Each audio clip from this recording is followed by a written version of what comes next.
Alors je réitère mes salutations à vous, frères et sœurs, aussi aux amis et chers auditeurs qui nous écoutent via les réseaux Internet. Alors j'ai une question. Dans quel état d'esprit êtes-vous venus ce matin ?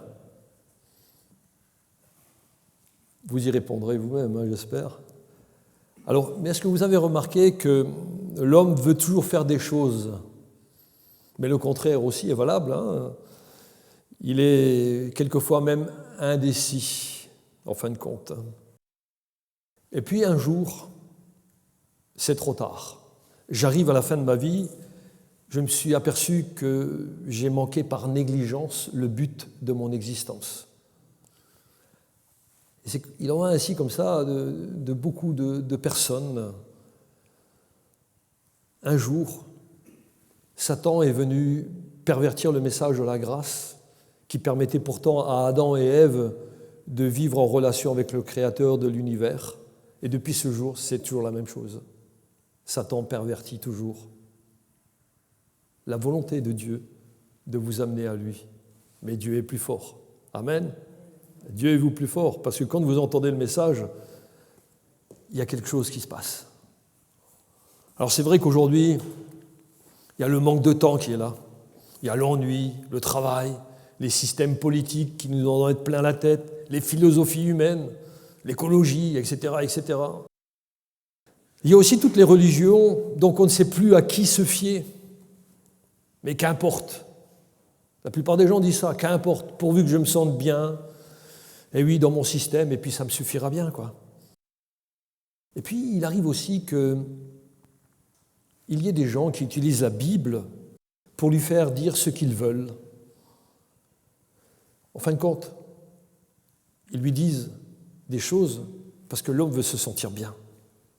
C'est pour ça qu'il y a une pléthore de mouvements chrétiens.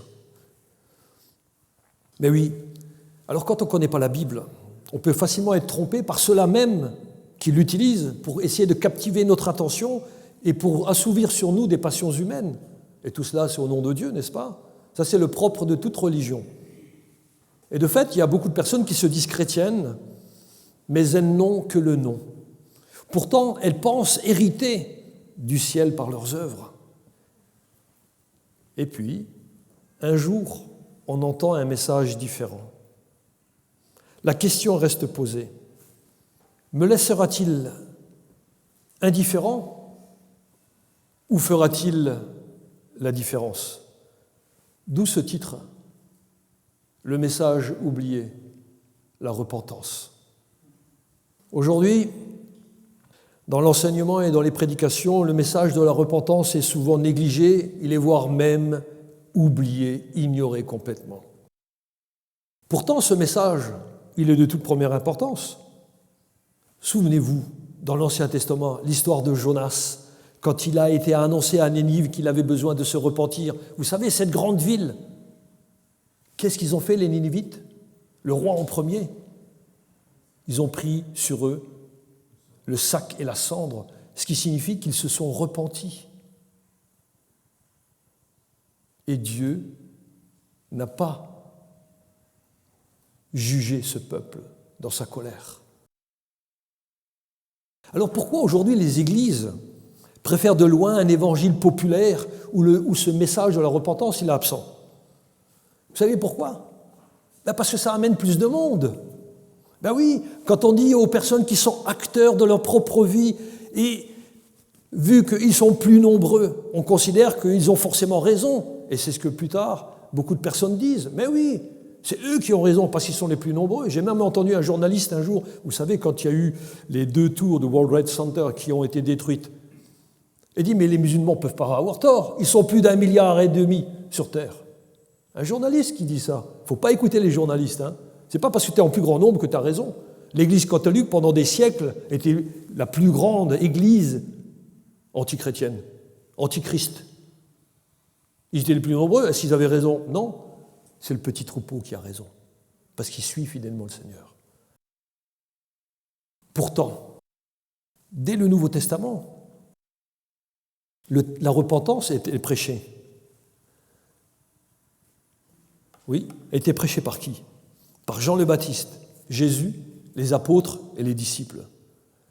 Jean le Baptiste, vous savez qu'on l'appelait le précurseur, parce qu'il était le précurseur, il est venu avant Jésus-Christ. Et il a prêché quoi? Il a prêché la repentance. Vous savez ce qu'il a fait, Jean le Baptiste?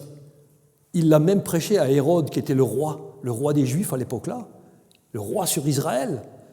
Et cet homme-là, il n'a pas répondu à l'appel. Au contraire, il a fait emprisonner Jean. C'est à partir de ce moment-là que Jésus a commencé son ministère public, quand Jean était emprisonné. Et vous savez par quoi Jésus-Christ il a débuté son ministère public? Par la prédication de Matthieu 4, 17, qui nous dit « Repentez-vous, car le royaume de Dieu est proche ». Alors nous voyons bien que la repentance, c'est le premier message de la nouvelle alliance. La grâce de Dieu, vous savez quoi? La grâce de Dieu s'est manifestée le jour de la Pentecôte. Vous savez ce que c'est que la Pentecôte? C'est le faire part de Dieu à toute l'humanité concernant la naissance de l'Église. C'est le jour où le Saint-Esprit est descendu du ciel pour équiper les disciples pour la prédication. Et la prédication qu'il annonçait, c'était le message de la repentance. Et d'ailleurs, Pierre lui-même, il l'a prêché. On va écouter Actes 2, 37 à 39, qui dit « Après avoir entendu ce discours, ils eurent le cœur vivement touché. » Et quel était le discours que les gens avaient entendu? C'est que Christ, le Messie, Dieu fait homme, est venu dans ce monde pour les sauver. Pourtant, eux, les hommes pécheurs, l'ont crucifié. Ainsi donc, Jésus est mort sur le bois de la croix à cause des péchés de tous les hommes, de toute l'humanité. Mais vous savez quoi? Mais il est ressuscité. Il est ressuscité et il est monté au ciel. Et c'est justement en entendant cette vérité que les auditeurs dirent à Pierre et aux autres apôtres, ils dirent « Hommes frères, que ferons-nous » Et Pierre leur dit « Repentez-vous et que chacun de vous soit baptisé au nom de Jésus-Christ pour le pardon de vos péchés, et vous recevrez le don du Saint-Esprit. Car la promesse est pour vous, pour vos enfants, et pour tous ceux qui sont au loin, en aussi grand nombre que le Seigneur notre Dieu les appellera. » Voilà. Vous voyez ce passage-là, il est vraiment très riche en enseignements sur le salut, car il montre d'un côté le côté humain. Vous avez crucifié le Seigneur Jésus-Christ. Mon ami, il faut que tu prennes conscience que c'est toi qui as crucifié Jésus-Christ. Vous devez prendre conscience que vous avez crucifié le Seigneur Jésus-Christ. Il y a maintenant un impératif divin qui arrive juste après. Il dit « Reportez-vous ». Vous, en aussi grand nombre que le Seigneur, notre Dieu, vous appellera. Ceci détermine bien que ceux qui entendent la parole de Dieu sont appelés à ne pas recevoir la grâce de Dieu en vain. Mon ami, il est vraiment de toute importance de saisir que Dieu t'appelle aujourd'hui pour un salut éternel. C'est cette repentance que Jésus a donnée comme mission à ses disciples de proclamer. Et nous trouvons ce texte en Luc 24, 47 qui dit ceci, c'est Jésus qui parle à ses disciples, il dit « Et que la repentance et le pardon des péchés seraient prêchés en son nom à toutes les nations. » Ça affirme vraiment ce que le Seigneur Jésus dit lui-même à ses disciples en Matthieu 28, 18, où il dit « Allez, faites de toutes les nations des disciples. » Vous savez qu'avant de devenir un disciple, il y a un préalable de changement de vie. Tu ne peux pas devenir disciple si tu restes avec des enseignements erronés qui flattent l'homme naturel. Oui, c'est vrai, quand on aime flatter l'homme naturel, eh bien, il y a un abandon de la repentance. La preuve. Quand est-ce que vous avez entendu parler de la repentance? La repentance n'est pas à la mode dans ce monde, hein. Pas à la mode dans ce siècle. Ce sujet est même absent de nombreuses églises, et d'autres fois, il est même abordé d'une manière spirituelle. Mais pourquoi est-ce ainsi? Parce qu'on pense que la repentance, elle annule la grâce. Oui, c'est par grâce que vous êtes sauvés. On dit, ah mais tout est grâce aujourd'hui. Eh oui, mais d'abord, il faut la repentance. Alors maintenant, on prêche une foi bon marché, où la repentance, elle n'a plus de place. On ne parle plus que de l'amour. Pourtant, une telle foi bon marché, au vu de la lumière de l'Évangile, elle ne tient pas dans le temps, ni pour l'éternité, parce qu'il manque l'essentiel. Jésus n'a-t-il pas dit en Luc 13, au verset 3, « Si vous ne vous repentez, vous mourrez pareillement. » Vous mourrez pareillement pour aller où? Pour aller en enfer. Malheureusement, c'est ça. Vous savez qu'aucune prédication ne devrait traiter superficiellement de cette terrible réalité de la condition de chaque homme. Romains 3, 23 nous dit ceci, « Car tous ont péché et sont privés de la gloire de Dieu. » Il y a malheureusement un abandon de la repentance parce que les idées de ce siècle ont envahi l'Église. Vous n'êtes pas sans savoir que la psychologie du monde vous apprend à nier la réalité, même si pour cela vous devez mentir à vous-même et aux autres. C'est ça la société aujourd'hui. Tu es le meilleur. Ne t'inquiète pas, tu n'as rien besoin de demander. Et puis il faut que ce soit une repentance superficielle, quoi. Mais il n'en est pas ainsi dans l'Église de Christ, là où Christ a vraiment toute sa place dans les cœurs. Parce que toute prédication devrait avoir pour but de faire voir la terrible condition de l'homme perdu. Elle a pour but de faire voir la gravité du péché personnel. Sinon, c'est un évangile prêché qui est un évangile dénaturé qui est annoncé à ce moment-là. Vous savez que dans l'Église, dans les églises du monde, il y a une fausse conception de la repentance. C'est pour cela que l'État veut aussi avoir la main mise sur les églises, parce qu'ils veulent dire ce que les hommes doivent entendre. Or, nous prêchons ce que la parole de Dieu dit, et non pas ce que les hommes veulent entendre. Vous savez, s'il y a une prédication qui n'appelle pas tous les hommes en tout lieu à se repentir, il n'y aura qu'un seul résultat, ça sera des conversions superficielles. Et ça produit une base, enfin une foi qui est basée sur l'homme et non plus sur la seule grâce de Dieu. Et inévitablement, il arrive ce qu'il arrive, ça donne des personnes imbues d'eux-mêmes, orgueilleuses de leur propre sagesse et de leur savoir. Pourtant, l'humilité caractérise bien un disciple de Christ. Alors quand la repentance se définit comme étant simplement le fait de faire une énumération de tous ses péchés, tous ceux qu'on se souvienne bien évidemment, c'est une fausse repentance. Tous les religieux agissent de même, tous, sans aucune exception, quelle que soit la religion. Il y a certaines personnes même qui vont jusqu'à dresser une liste et ils rajoutent chaque jour les péchés qu'ils auraient oubliés jusque-là. Et d'autres considèrent que la repentance, c'est simplement le besoin de changer d'avis sur qui est Jésus. Pour ces gens, se repentir veut dire changer d'avis sur qui est Jésus sans pour autant que leur comportement soit modifié. Et ça, ce n'est toujours pas la vraie repentance. Alors, qu'est-ce que la repentance? On pourrait donner cette courte définition. La repentance est le premier pas pour un retour vers Dieu. Oui, vous avez bien entendu, c'est le premier pas pour un retour vers Dieu. Ce qui implique que l'on reconnaisse ne pas avoir en soi eu conscience de la révélation de Dieu, de la révélation de ce Dieu de gloire, de la révélation de ce Dieu de sainteté qui se manifeste en Jésus-Christ seul. Et cette révélation n'est possible que lorsque l'on entend la prédication de la parole de Dieu.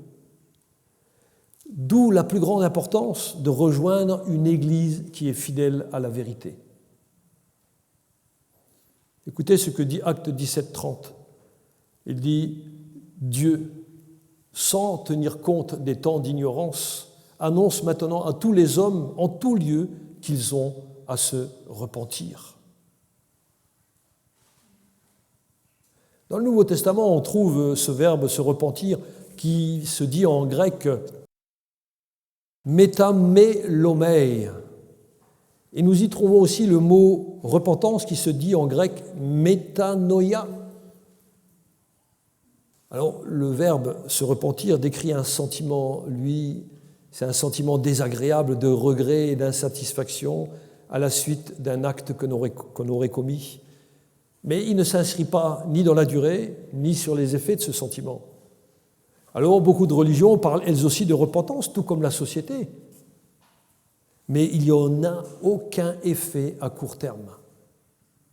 Cette repentance correspond simplement à un changement de sentiment, ce qui n'entraîne pas nécessairement un réel changement de conduite. Il n'implique pas non plus un examen intérieur pour savoir, pour déterminer si ce qu'on en a fait est bien ou mauvais. On peut même dire qu'il est possible de se repentir d'une bonne action comme d'une mauvaise action. Quelqu'un de cupide, par exemple, qui ne pense qu'à son enrichissement personnel, peut très bien se repentir de son élan de compassion qu'il aurait eu un jour et qui l'a poussé à donner de l'argent à un nécessiteux. Un autre exemple. La personne qui a commis justement une infraction au code de la route ou une infraction pénale peut très bien se repentir car elle est triste par rapport à ce qu'elle a fait. Elle voit la répercussion de ses actes et on appelle ça, non pas de la repentance, mais avoir du remords. Et le mot se repentir dans ce cas correspond donc simplement à du remords, à une insatisfaction de soi-même parce qu'on a fait quelque chose de mal et on le reconnaît bien. Mais c'est le souci. C'est toujours moi.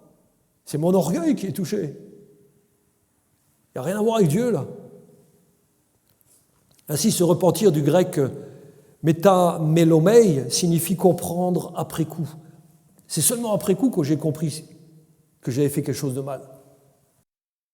Et le second mot en grec qui signifie repentance, lui, maintenant, c'est métanoïa, qui se définit comme un changement de pensée, de jugement, de disposition, d'objectif et de comportement. Et ça indique un changement complet de conduite. Exemple. Avant, je me dirigeais vers le même endroit que se dirigent tous les hommes de ce monde. C'est vers l'enfer. Quand j'ai saisi ça, le Seigneur m'a mis la repentance, j'ai fait demi-tour et je me suis tourné vers Dieu. Vous avez entendu le chant tout à l'heure, hein? Le frère il disait, les choses anciennes sont derrière, là, et maintenant je me dirige vers l'avant. Voilà, c'est ça. Quand est-ce que c'est venu ça? Quand est-ce qu'il y a eu ce demi-tour? C'est quand la grâce de Dieu elle est venue sur ma vie. Quand la grâce de Dieu s'est fait connaître par l'intermédiaire de sa parole, par le moyen de la Bible. Alors j'ai fait un demi-tour. Donc la repentance métanoïa signifie faire un demi-tour sur soi-même. Et la repentance pourrait se définir ainsi, j'ai été amené à rejeter mon ancienne vie pour me tourner vers Dieu et recevoir le salut. Cette conversion-là, elle est définitive. Elle me fait comprendre qu'il n'existe aucun retour en arrière possible. Il n'existe plus qu'une seule chose maintenant, une progression. Et je saisis maintenant que moi, je suis responsable de la voie que j'ai prise, dans laquelle j'ai été appelé, dans laquelle le Seigneur m'a appelé. Je suis responsable de cette voie maintenant. Donc, la vraie repentance indique vraiment un changement, mais en mieux. Ça va plus loin que de la tristesse ou du remords par rapport aux choses qu'on a effectuées dans le passé. Parce que le remords n'est rien d'autre que la tristesse selon le monde. Mais la vraie repentance, elle vient de Dieu. C'est Dieu qui intervient. Et on le sait, parce qu'on comprend après coup la folie de son péché. Et c'est ce qui nous amène à être tristes, bien sûr que les sentiments sont là aussi, à être tristes par rapport à notre état, non pas parce que j'ai commis quelque chose, parce que j'éprouve à ce moment-là une douleur au fond de moi-même, parce que je ressens une réelle horreur face au péché que j'ai commis. Alors oui, on peut être triste, mais nous devons savoir qu'il existe deux sortes de tristesse, et on va lire 2 Corinthiens 7, 10. 2 Corinthiens 7, 10 qui nous dit « La tristesse de Dieu produit une repentance à salut dont on ne se repent jamais. tandis que la tristesse du monde produit la mort. Vous pouvez être triste parce que vous avez commis du péché, mais vous irez quand même en enfer. Mais la tristesse, selon Dieu, c'est être affligé du fond du cœur par mon péché, parce que je vois le péché pour ce qu'il est. Et qu'est-ce qu'il est, ce péché? Il est une offense terrible envers le Dieu 3 fois saint. Et voyez-vous, mes amis, une réelle repentance, selon la volonté de Dieu, nous fait entrer dans un changement de disposition et de comportement immédiat. C'est quelque chose de durable et qui engendre une bonne conduite, et ça, cela se voit et cela s'entend. C'est ce que le Seigneur, Jésus, a présenté. C'est ce que Jean-Baptiste a annoncé. Et c'est ce que aussi les apôtres et les disciples ont prêché. Et ils ont présenté justement ce changement de pensée comme un devoir. Ils en ont souligné la nécessité comme une doctrine de l'Évangile à enseigner. Donc nous pouvons dire que la repentance est un changement complet de pensée, d'idées, de sentiments concernant le péché. Ainsi, la vraie repentance inclut de se savoir pécheur face à un Dieu très saint. Une question reste aussi, c'est est-ce que la repentance, est-ce qu'elle est pour tous les hommes? Oui, pour tous les hommes, sans exception. Ils ont besoin de venir à cette repentance, puisque l'humanité entière est coupable de péché devant Dieu. Romains 3, 9 à 11, nous dit ceci. Quoi donc? Sommes-nous plus excellents? Nullement, car nous avons déjà prouvé que tous, juifs et grecs, sont tous sous l'empire du péché, selon qu'il est écrit, il n'y a point de juste, pas même un seul. Nul n'est intelligent, nul ne cherche Dieu, tous sont égarés, tous sont pervertis. Il n'en est aucun qui fasse le bien, pas même un seul. Waouh! Ça exprime vraiment une réalité spirituelle. Alors ok, on comprend qu'avant, je ne connaissais pas Dieu parce que je suivais un autre style de vie. Mais ça inclut aussi tout le monde. Hein. Car quand bien même tu aurais entendu dès le berceau les enseignements de la parole de Dieu étant nourri au biberon du lait spirituel, eh bien ça ne fait pas de toi quelqu'un de sauvé. Hein. Tu peux être le fils ou la fille d'un pasteur. Tu peux être quelqu'un de bien religieux sous tout rapport, extérieurement. Mais si tu ne te repens pas, tu n'entreras pas dans la présence du Seigneur. Je le répète, la repentance, c'est admettre que j'ai péché envers un Dieu très saint. La repentance, c'est reconnaître ma propre iniquité. C'est avouer que rien en moi, absolument rien qui est en moi, ne puisse plaire à Dieu. Je reconnais que ce que je faisais jusque-là, c'était ni plus ni moins que de l'orgueil. Je pense par moi-même pouvoir être agréable à Dieu. Quel orgueil! Tant que ma vie elle est fondée sur les œuvres que je fais, la loi de Dieu me condamne. Je reste pareil à tous les hommes. En effet, la loi de Dieu ne peut justifier aucun de ceux qui ont enfreint cette loi. Mais tout le monde a enfreint la loi, même sur un point très minime. Vous savez, qu'est-ce que c'est, ce point minime? C'est même par la pensée, on a péché. Alors on ne peut pas tenir devant un Dieu qui est de toute sainteté. C'est impossible. Il faut que lui, il intervienne dans notre vie. Et comment il intervient? Parce que vous avez entendu la proclamation de la parole de Dieu. Alors, la vraie repentance, elle insiste sur le fait de reconnaître qu'avant, je ne connaissais pas le seul vrai Dieu. J'avais peut-être entendu parler de lui, comme le disait Job, mais maintenant, mes yeux voient la splendeur de sa majesté. On voit sa gloire. On voit la gloire du Dieu 3 fois saint. Et c'est ce qui a éclairé ma nature pécheresse. Et ça me donne maintenant de nouvelles dispositions de ne plus vouloir commettre de péché. Pourquoi? Parce que je sais maintenant que cela attriste Dieu. Il est important de comprendre que la repentance n'est pas une œuvre que nous accomplissons pour obtenir le salut. En effet, personne ne peut se repentir et venir à Dieu si Dieu ne nous attire d'abord à lui. C'est cette déclaration de Jésus en Jean 6, 44 qui dit « Nul ne peut venir à moi si le Père qui m'a envoyé ne l'attire, et je le ressusciterai au dernier jour. » Quelle belle assurance, amen. Alors nous avons vraiment besoin de saisir que la repentance et la foi sont indissociables. Indissociables. Ils sont comme les deux faces d'une pièce de monnaie. Si vous avez l'un mais vous n'avez pas l'autre, vous n'avez aucune valeur devant Dieu. Ainsi comme la foi est un don de Dieu, la repentance elle-même, elle est implantée comme un don de Dieu par le Saint-Esprit à la régénération, au moment où la parole de Dieu s'est fait connaître à vous et que vous l'avez acceptée. Paul le proclame ainsi en Actes 20, au verset 20 et au verset 21. Il nous dit « Vous savez que je n'ai rien caché de ce qui vous était utile et que je n'ai pas craint de vous prêcher et de vous enseigner publiquement et dans les maisons, annonçant aux Juifs et aux Grecs la repentance envers Dieu et la foi en notre Seigneur Jésus-Christ. » On voit bien sûr par là que la foi et la repentance sont indissociables du salut. Ce n'est qu'au moment où le Saint-Esprit te fait saisir que Jésus, il est vraiment le Seigneur, que ta condition de pécheur, elle est pleinement dominée par la grâce de Dieu. D'abord, tu saisis que Jésus est Seigneur avant de l'accepter comme sauveur.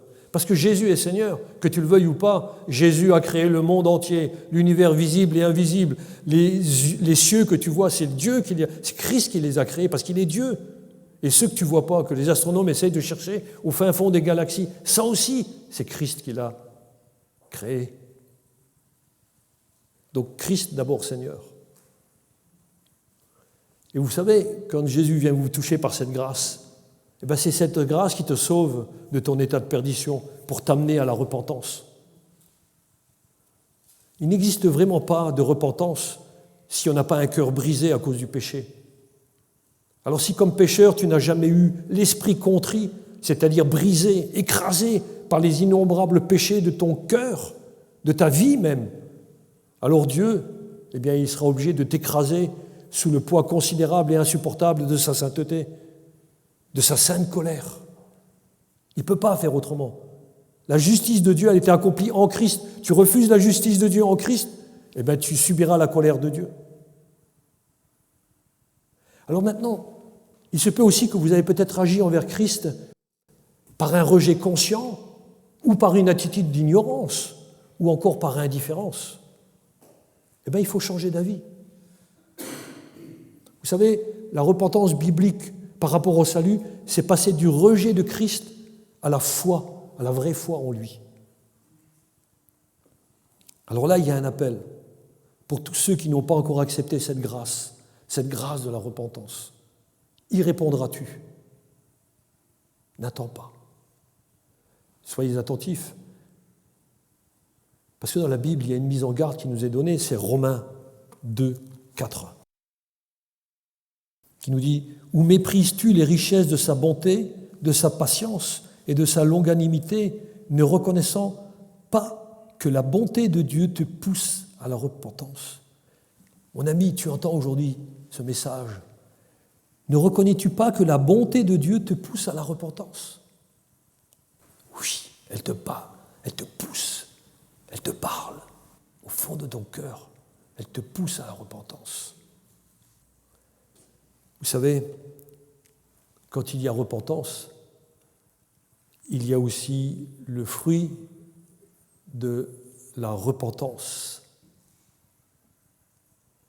Et cela se manifeste par une ferme résolution de haïr le péché et de l'abandonner. Ainsi, celui qui s'est véritablement repenti, il arrête sa vie d'avant, il arrête sa vie de péché et commence une vie droite qui est à la gloire de Christ. C'est de cette manière visible que la grâce de Dieu se voit chez celui qui est passé par une vraie repentance. Il a abandonné sa vaine manière de vivre pour maintenant vivre selon la foi en Christ. Il ne peut pas être autrement. Parce que cette grâce qui sauve, elle vient de Dieu, c'est lui qui la donne et Christ la transmet. Et c'est le Saint-Esprit qui l'opère en chacun de nous. Donc on voit que la vraie repentance est vraiment un acte surnaturel qui vient de Dieu, tout comme la foi. Vous l'aurez compris, c'est un principe permanent, il est fondamental.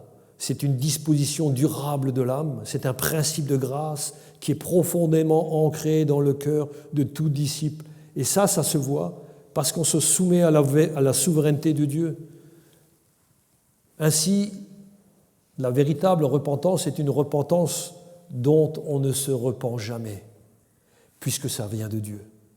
Et Dieu ne peut mentir. Donc celui qui se repent ne va surtout pas le regretter. Pourquoi ?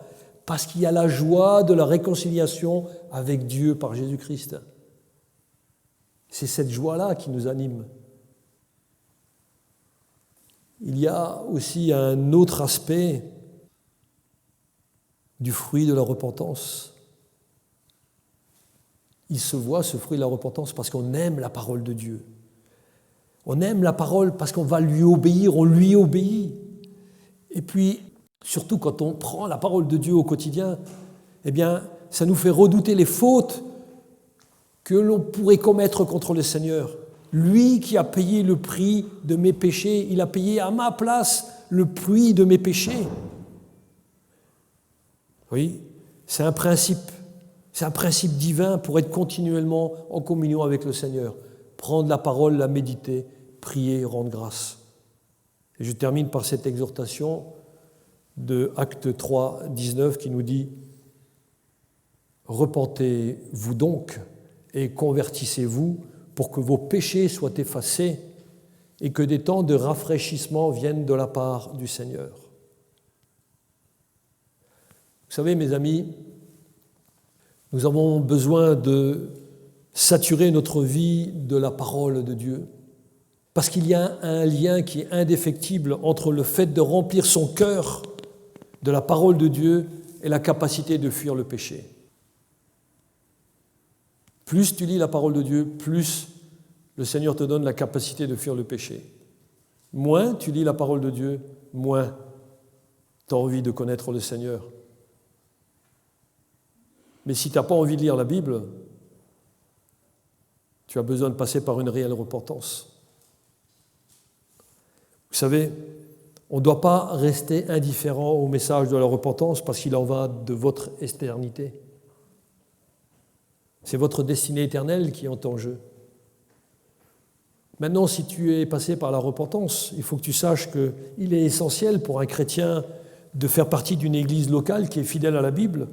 Il est indispensable même de fréquenter des frères et des sœurs. Il est indispensable de fréquenter des anciens ou le pasteur qui est fondé dans la vérité. Parce que, tout comme le fer aiguise le fer, eh bien l'homme s'aiguise donc lui-même au contact de son prochain. Comment veux-tu être aiguisé, affûté dans la parole de Dieu si tu n'as aucune relation avec un fidèle disciple dans le Seigneur ? Et c'est ce qui nous amène à mettre en pratique ce verset de Colossiens 3, 16 et 17 qui nous dit que la parole de Christ demeure en vous dans toute sa richesse. Instruisez-vous et exhortez-vous les uns les autres en toute sagesse, par des psaumes, par des hymnes, par des cantiques spirituels, chantant à Dieu dans vos cœurs en vertu de la grâce. Et quoi que vous fassiez, en parole ou en œuvre, faites tout au nom du Seigneur Jésus, en rendant par lui des actions de grâce à Dieu le Père. Mes amis, je vous invite à retenir pour votre édification que sans repentance, il n'y a pas de vraie conversion. Ainsi, La repentance est un don de la grâce de Dieu, afin que personne ne s'enorgueillisse. Cela nous rappelle combien nous avons besoin de donner louange à Dieu pour Jésus-Christ, qui est un si grand et si merveilleux Seigneur, et qui sauve encore aujourd'hui tous ceux qui se confient pleinement en lui. Amen. Alors je vous invite à la prière. Je vous invite à l'action de grâce. Seigneur, Père Céleste, on veut vraiment te rendre grâce pour la foi et l'amour que tu accordes à tous ceux qui se tournent vers toi. Seigneur, et ma prière, c'est que tous ceux qui entendent ce message et qui ne sont pas convertis à toi, qui ne sont pas passés par une réelle repentance, qui n'ont pas mis la foi en l'œuvre de Christ, qu'ils puissent le faire.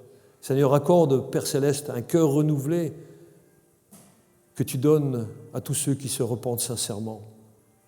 Oui, Seigneur, qu'il y ait une sincérité dans cette repentance par rapport à la vie passée pour maintenant se diriger vers cette nouveauté de vie en Christ à laquelle tu nous appelles tous, Seigneur. Et merci, Seigneur, pour ceux qui sont déjà passés par cette réelle repentance. Je prie pour que leur nouveauté de vie soit en relation toujours avec ta parole qui est infaillible et qui ne trompe pas. Je veux vraiment te louer, Seigneur notre Dieu, Père éternel, pour Jésus, pour sa victoire sur la puissance du péché. Je veux vraiment te rendre grâce pour la joie d'être dans l'Église, d'être dans ton Église, le corps de Christ dont il est la tête. Et nous te bénissons, Seigneur Jésus, pour toutes les bénédictions que tu accordes aux croyants fidèles.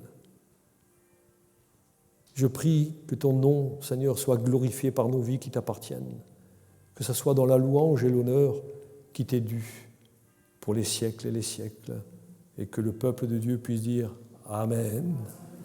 Amen. Que le Seigneur vraiment bénisse sa parole et qu'il change vos vies si elles ne sont pas encore à lui, pour sa seule gloire. Amen.